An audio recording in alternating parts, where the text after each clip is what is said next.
கிறிஸ்துவுக்குள் பிரியமானவர்களே, இந்த நாளுக்கான மாலை நேரம் அண்ணா அப்போஸ்தலனாகிய பவுல் ரோமருக்கு எழுதின நிருபம் 14வது அதிகாரம் 16வது வசனம். ரோமர் 14:16. ரோமன்ஸ் 14:16. உங்கள் நன்மை தூசிக்கப்பட இடம் கொடாதிருங்கள். இப்ப எப்படி நம்ம கொடுக்கப்பட்ட சுதந்திரம் தவறுதலா உபயோகப்படுத்த முடியும், அன்பு இல்லாம உபயோகப்படுத்தும் போது அது எப்படி ஒரு பலவீனம் உள்ள ஒரு சகோதரனுக்கு ஒரு பெரிய வழியை கொடுக்கும் சொன்னவரு இப்ப அதுல இன்னொரு பங்கா சேர்க்கிறாரு. உங்களுடைய நன்மையும் என்னவாகும்? தீமையா மாறிடும் நீங்க அன்பு இல்லாம உபயோகப்படுத்தும் போது. இங்க சொல்லும்போது உங்கள் நன்மை, அதாவது இப்ப அன்புல இருந்து சொல்லும் போது இங்க அவங்க சொல்லக்கூடிய காரியம் என்ன? உங்க சகோதரன் துக்கப்படாதபடிக்கு நீங்க அன்புல நடக்கணும், நீங்க அவங்கள காயப்படுத்திடக்கூடாது அப்படின்னு சொல்லிட்டு உங்களுடைய நன்மை, உங்கள் நன்மை. ஏன்னா கிறிஸ்தவ சுதந்திரம் என்பது ஒரு நல்ல கொடை, அதுல எந்த விதமான மாறுபாடான கருத்து கிடையாது. ஏன்னா உங்களுக்கு வரக்கூடிய சுதந்திரம் கிறிஸ்துவ வருது. உங்க சுதந்திரம் உங்களுடைய மனசாட்சியை விடுதலை பண்ணுது, உங்களுக்கு எல்லா ஆகாரத்தையும் சாப்பிடக்கூடிய ஒரு வாய்ப்பை கொடுக்குது. அப்ப என்ன, எதுவுமே அதுல தண்ணிலே தீட்டு இல்லைங்கிறது புரிஞ்சு கொள்ளுது. அப்போ உங்களுடைய எண்ணங்கள் எல்லாம் என்ன, சுவிசேஷத்தினால வழியை வணிக்க கூடியதா இருக்குது. அப்போஸ்தலனாகிய பவுல் அந்த சுதந்திரத்தை இது பண்ணல, மாறாக அது என்ன சொல்றாரு, உங்களுடைய நன்மை தான் சொல்றாரு. ஏன்னா அது உங்களுக்கு கொடுக்கப்பட்ட ஒரு கிஃப்ட், அது உங்களுக்கு கொடுக்கப்பட்ட ஒரு ஆசீர்வாதம், அதுல எதுவுமே இல்லை. ஆனா அது தூசிக்கப்படாதபடிக்கு என்ன, அதாவது நீங்க அது தூசிக்கப்படாத இடம் கூடாதிருங்கள். என்ன, அது தூசிக்க கூடியதா, ஒரு தவறுதலா சொல்லக்கூடியதா? ஏன்னா உங்களுடைய சுதந்திரம் என்ன பண்ணும், மற்றவர்களுக்கு காயம்படக்கூடியதாக அன்பு இல்லாம பண்ணும்போது இது எப்படி நடக்கும்? என்னன்னா ஒரு பலமுள்ள ஒரு விசுவாசி தன்னுடைய சுதந்திரத்தை எல்லாருக்கும் முன்னாடி அவரு கொண்டாடும் போது அது என்ன பண்ணும், ஒரு பலவீனம் உள்ளவங்களுக்கு ஒரு அழுத்தத்தை கொடுக்கும். அவங்களுடைய மனசாட்சியில அவங்களுக்கு உள்ள ஒரு வித்தியாசத்தை அது நிராகரிக்கும்.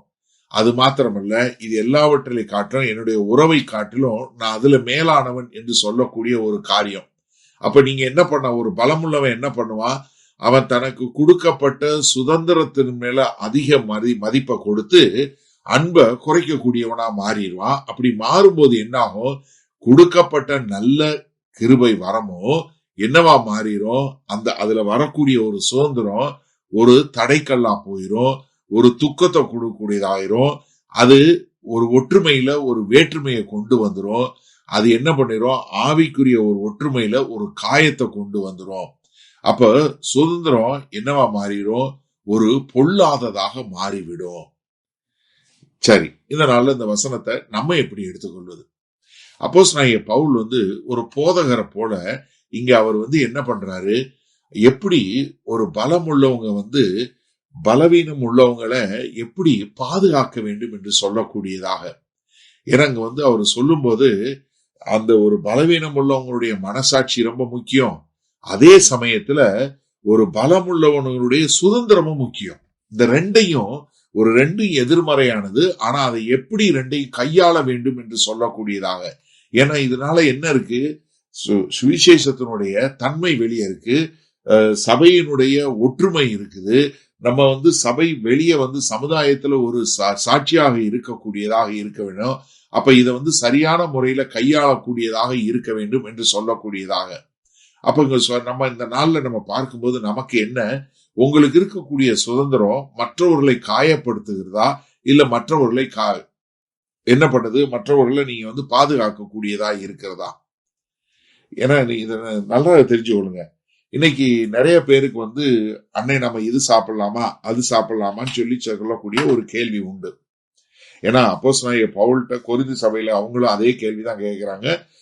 சந்தையில இருக்கக்கூடிய கறியை வாங்கி சமைக்கும் போது, நம்ம சாப்பிட போயிருக்கும் போது அங்க ஒரு பலவீனம் உள்ள ஒரு சகோதரன் இது சந்தையில வாங்கினது சொன்னா நீ அங்க சாப்பிடாதங்கிறத ரொம்ப அழகா 1 கொரிந்தியர் 7:8 நமக்கு சொல்லி கொடுத்திருக்கிறாரு.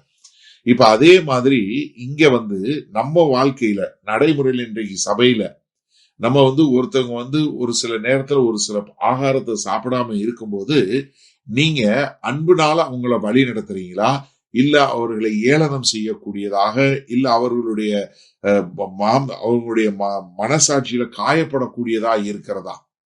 ஏன்னா உங்களுக்கு கொடுக்கப்பட்ட நன்மை என்ன? கர்த்தர் கொடுத்த சுதந்திரம். ஆனா அந்த சுதந்திரம் ஒரு நன்மையாக இருக்கிறதா, இல்ல பலவீனம் உள்ளவர்களுக்கு தீமையாக மாறுகிறதா? எனக்கு அருமையானவர்களே, நம்மை நாமே சோதி தெரிவோமா? வல்ல பிதாவே, இந்த அருமையான நல்ல நாளுக்காய் நன்றி. ஆமாண்டவரே, இது எங்களுக்கு கொடுக்கப்பட்ட சுதந்திரம் ஒரு நன்மையானது. கர்த்தராய் இயேசு கிறிஸ்துவுக்குள் எந்த ஒரு ஆகாரமும் ஆசீர்வதிக்கப்படும் போது அது ஆசீர்வாதமாய் மாறிவிடும். அதனால அது எங்களுக்கு கொடுக்கப்பட்ட ஒரு கொடை என்பதை நாங்கள் அருமையாய் கிருபையாய் ஏற்றுக்கொள்கிறோம்.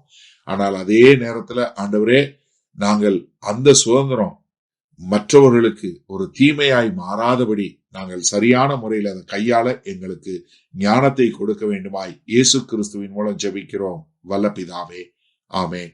கர்த்தர் உங்களை ஆசீர்வதிப்பாராக. நாம் நாளை காலை தினசரி தியானத்துல சந்திப்போம். Good night.